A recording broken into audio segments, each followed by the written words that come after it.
Oh, here it is. You know, it's not easy to get much work done without your pitchfork. Especially not when you're shocking. Speaking of shocking, I have a story to tell you. I'm James Kelley. You can call me Jimmy. My friends call me Jimmy, my neighbors. My story is it's a sad story. It happened back in 1875. I know most of you can't remember that far back. But 1875, I had an employee, well, he was a hired hand. He wasn't really my hired hand. He was a hard-working young man named Guy Blackburn. Now, there's some confusion. There are some people who thought his name was Guy Shoemaker. No, his name was Guy Blackburn. Now, Guy came to us from Illinois through Iowa. He was born and raised in Illinois, and he went to Iowa to help with the harvest. That was in July. By August, mid-August sometime, he came to Rock County, and he was helping some of us farmers. Now, I personally farmed down by the mound. You might not realize that there was a lot of farming going on right under the mound back in 1876. I actually started there in 1869. So in 1869, when I came and got my land down there on the mound, I was neighbors with John, what was his middle name? Fletcher. Yeah, that's what it was. John Fletcher Shoemaker. Shoemaker. Not like this fancy stuff they do nowadays with shoemaker. And John actually had a nephew, Guy Blackburn. Thus the confusion. A lot of people in this area thought that Guy's last name was Shoemaker. They just assumed it because his uncle's last name was Shoemaker. But no, Guy's mom, Hattie, had married a Blackburn. And they lived, like I said, in Illinois. Well, in August of 1875, Guy came up here to help his Uncle John. And at some point I said, hey, could you lend Guy to me for a while? Could he help me with the harvest? And so we were out in the field. We were loading the shocks, and our wagon was almost full. We had just a few shocks left to throw up on the wagon. Guy was up on the top of the wagon, and I was down on the ground, pitching the shocks up there to him. And we heard a rumble in the distance, and we looked to the west, and we said, hey, it looks like rain. Oh, yes, but we've got plenty of time before it gets here. And so we weren't too worried. We were pretty sure we'd get the crop up before the rain. Unfortunately, well, let me tell you something that Guy said at that point that I will never forget. He looked at me and he said, the day's coming when I'll have my own crop to get up before the rain. Well, Guy was an ambitious young man, very ambitious. He was a hard worker. And I knew that someday he would have his own piece of land and he would be there to get the crops in before the rain. It was right after he had said this that a blinding light just bathed the whole atmosphere. It was crazy. I couldn't believe what I was seeing. I wasn't sure of what I was seeing. It was as if I was witnessing Elijah's vision of the chariot and horses of fire.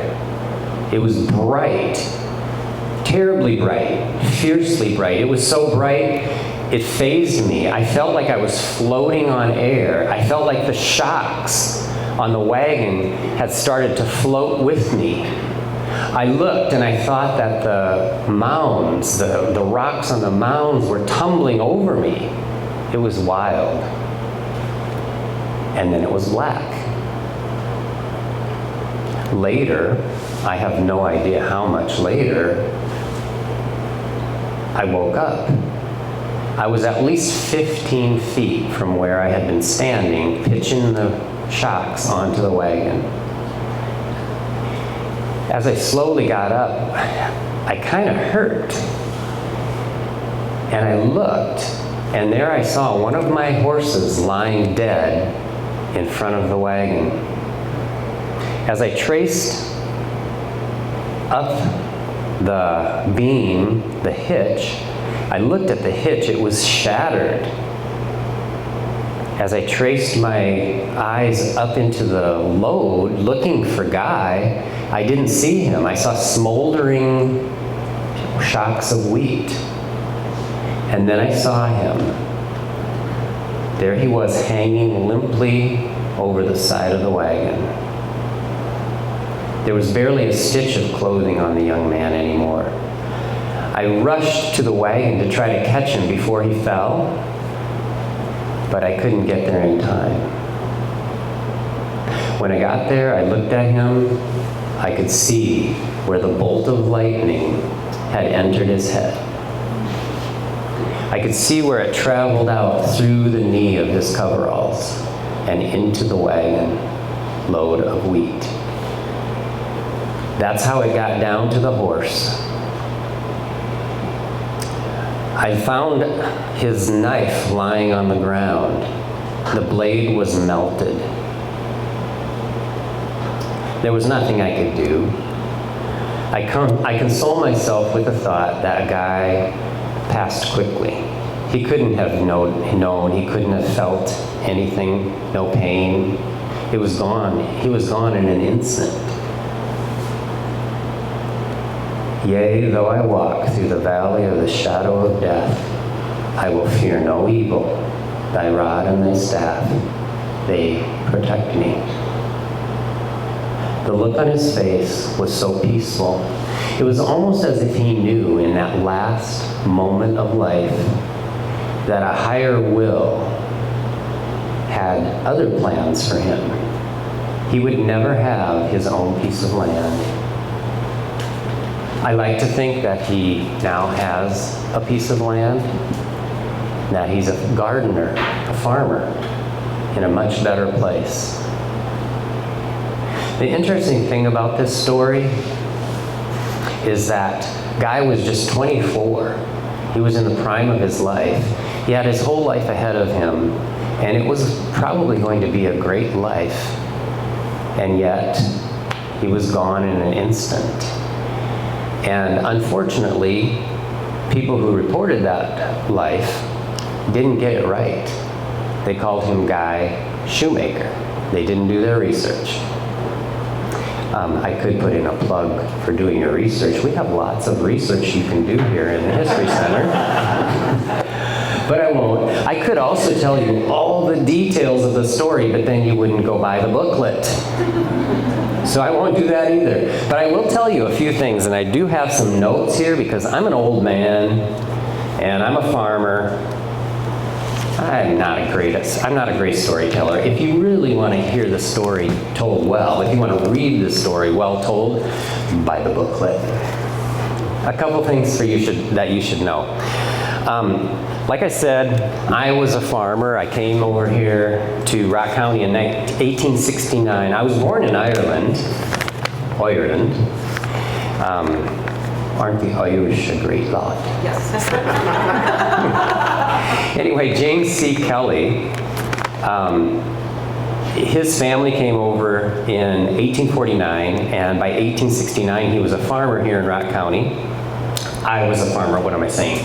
I was a farmer here in Rock County. Interesting fact, Patrick, my brother, he married Eva Laverne Hawes. Yeah. The Blackburns actually came over from Ireland. Yay. The Blackburns came from Ireland to America in 1736. So Guy was actually a fifth-generation American through the Blackburns. Now that's impressive, but listen to the Shoemakers. A Lieutenant Hendrik Joachimson Schoenmaker. He came probably from Germany.